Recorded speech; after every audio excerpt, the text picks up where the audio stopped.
Life is a beautiful thing and it's getting better every day. Today, let's talk about some tricks you can use to save money on buying a house. Here is the topic where the stakes are really high. In my recent deals with property, I saved more than $20,000 and once I saved $1,000 in just 2 minutes. It was really exciting, I'm telling you. Want to know all about it? Check out my 5 simple rules.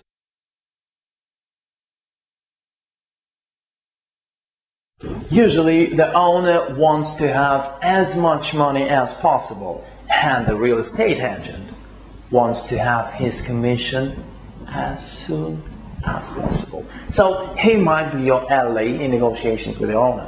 But it also can be vice versa if the owner is desperately needy. I mean, he really needs his money right now. Anyway, there are at least 3 questions you must ask. Why do you sell a house? How long you've been selling this house? And can you wait? If the answers show that the situation is not that good, they need money ASAP or they can't sell a house for a long time, then do your best to emphasize their misery. Say, yes, I understand why you can't sell this, it's too expensive. Or simply, yeah, it seems like you have a problem.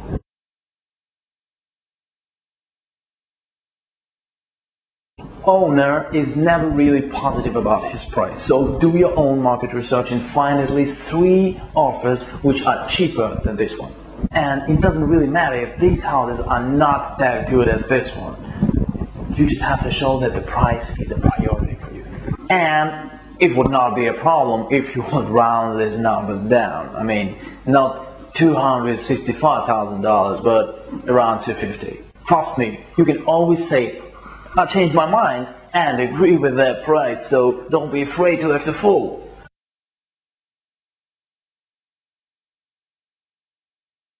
Pretend you are David Fincher. Create your own negotiation scenario for 3-4 steps ahead. Use your first meeting to understand their background and make a good showing. If you realize that they desperately need money right now, tell them your price in a very solid manner and I promise that your profit will be significant.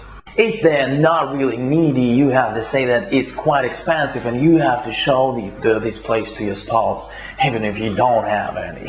And next time, come back and tell him your price, bringing in your cheap evidence. There may be 3-4 rounds of negotiations before you receive the price you want, but that's fine.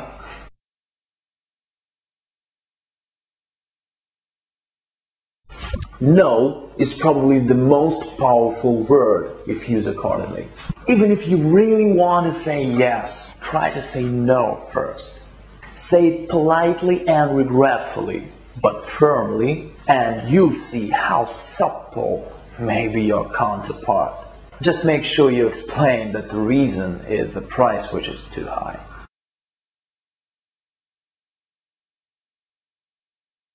One of the key things in bargaining is to show the other party that their stuff is not that good.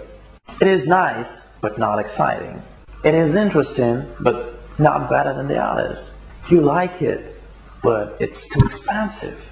Remember that one of the most useful tricks for a seller is to tell you that there is a queue of buyers who can't wait to bring their money. Don't buy into it. Just ask yourself, if the situation is that good, why is the seller still talking to you? Show that you are not persuaded yet. And of course, the best way to persuade you is to give you a discount. So, this is it.